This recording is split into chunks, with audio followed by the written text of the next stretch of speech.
1h30 d'action et d'explosion non-stop sur 2h30 de film. Ah, c'est assez ébouriffant, je dois dire. Salut à tous! Alors aujourd'hui, je poursuis mon cycle cinématographique Superman en vous parlant de Man of Steel, réalisé par Zack Snyder et sorti durant l'été 2013, avec donc dans les rôles principaux Henry Cavill, Amy Adams, Michael Shannon, Russell Crowe, Kevin Costner, Diane Lane ou encore Lawrence Fishburne. Alors le résumé en quelques mots, un petit garçon du nom de Clark Kent se découvre des super pouvoirs et donc il décide une fois devenu jeune adulte de parcourir le monde en quête de ses origines. Et c'est là qu'il va découvrir qu'il a une identité extraterrestre. Et dans le même temps, vieil ennemi de son père, donc le général Zod, débarque sur Terre avec l'intention de tout détruire, ce qui va donc amener Clark Kent à sortir de sa réserve et à se découvrir au monde pour mieux le sauver de la destruction totale. Alors qu'est-ce que je pense de ce Man of Steel? Eh bien, à la revoyure et malgré quelques réserves, c'est une bonne relecture du mythe de Superman. Alors commençons par la mise en scène. Alors déjà, hein, donc on retrouve l'esthétique propre à Snyder, à savoir des images comme ça très léchées, avec une tonalité très grisâtre, comme ça, avec enfin, une tonalité grisâtre qui dans ce cas-ci correspond à la tonalité très sérieuse, on peut même dire très solennelle du film. Voilà, avec également beaucoup de symbolisme hein, qu'on retrouve dans la majorité des films de Snyder, où ici il va notamment se focaliser sur le fameux S du costume de Superman, où il nous est dit qu'il ne s'agit pas d'un S, mais d'un symbole d'espoir, qui nous sera répété beaucoup de fois dans le film. On retrouve également beaucoup de métaphores christiques. Alors vous allez me dire oui, mais dans Superman Returns, on avait déjà des métaphores christiques. Alors oui, c'est vrai, Bryan Singer filmait déjà Superman en posture christique, soit au-dessus de la Terre ou alors dans l'eau. Mais sauf qu'ici, c'est beaucoup plus appuyé. On a même le droit à Clark Kent qui va, à un moment donné, arriver dans une église et avouer sa véritable identité à un prêtre, voilà. Mais ici, même si c'est répété plusieurs fois verbalement, Snyder arrive aussi à le traduire visuellement. Et donc ça, c'est quelque chose, quoi qu'on pense du cinéma de Snyder, qu'on ne peut pas lui reprocher, c'est d'arriver à raconter visuellement une histoire. Voilà. Alors, à travers ce film, on a aussi un montage qui est divisé en deux grandes parties. Alors, on a une première partie qui est une pure origin story, hein, je veux dire, qui renvoie un peu à la construction du Batman Begins de Christopher Nolan, qui a participé à l'écriture du scénario, d'ailleurs aussi où voilà une origin story ponctuée de flashbacks. On va revoir Clark Kent à la fois quand il était petit garçon, puis adolescent, puis également à travers son périple en quête des origines. Et une deuxième partie où là, on a vraiment droit à du pam pam boum boum pendant 1h30. Donc le général Zod débarque sur Terre avec l'intention de la détruire pour mieux rebâtir Krypton, hein, donc sa planète d'origine, également celle de Superman.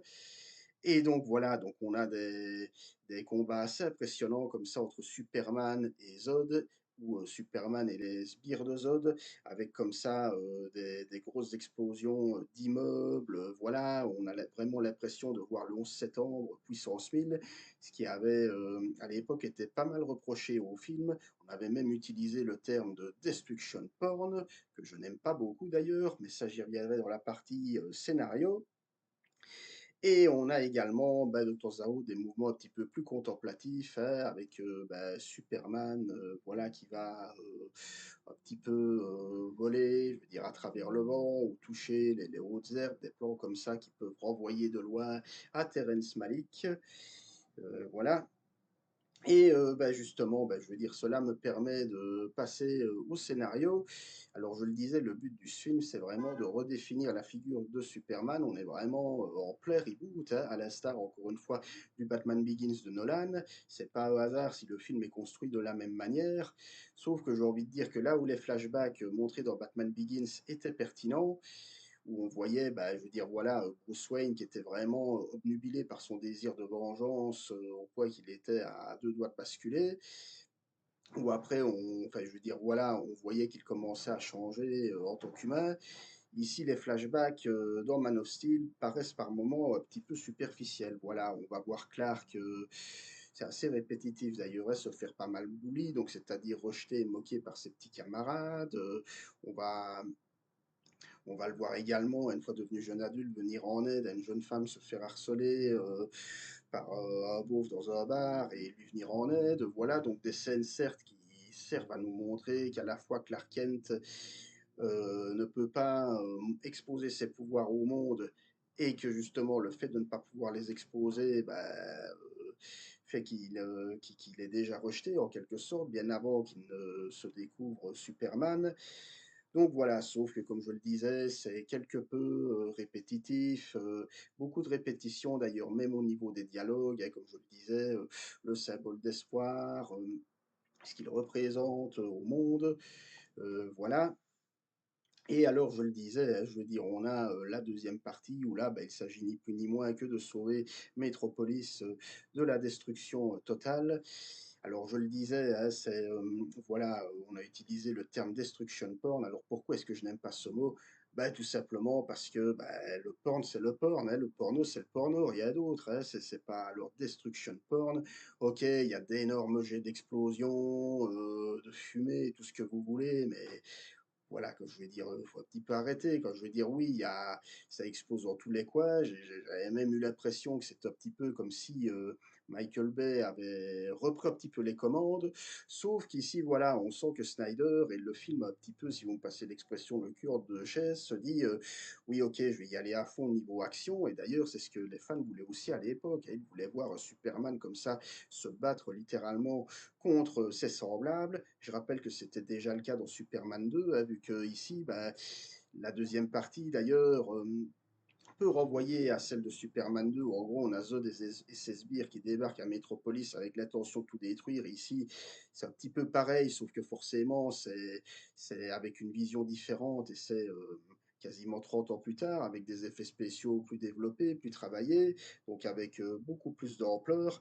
Et voilà, donc je peux comprendre, hein, je veux dire, ce trop-plein, comme je le disais, comme ça, d'explosion et aussi de son, avec en plus la musique de Hans Zimmer, comme ça, qui est ton, ton, ton, enfin, je veux dire, qui est très, très haute, comme ça, très perchée, au point que voilà, on sort du film assez lessivé, hein, je veux dire, on peut le dire, mais voilà. Et que à côté de ça, j'ai envie de dire, la relation Lois et Clark, qui est quand même fondamentale dans l'histoire de Superman, est, j'ai envie de dire, complètement mise de côté, hein. Je veux dire d'ailleurs, c'est aussi un reproche qui a été fait au film, Clark Kent, d'une certaine manière, n'existe pas. Je veux dire, bon voilà, on a droit à, enfin, je veux dire à Clark, je veux dire via les flashbacks, à ce qu'il a vécu à école, etc.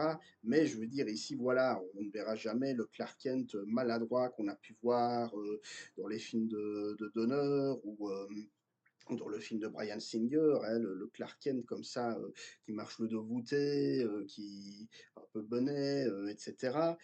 Parce qu'ici, tout simplement, c'est d'ailleurs le dernier plan du film, hein, Clark Kent débarque au Daily Planet pour y travailler en tant que journaliste. Donc ici, vraiment, le film, c'est vraiment un film centré sur les origines de Superman, avec, je le redis, une vision différente pour mieux reconstruire le mythe.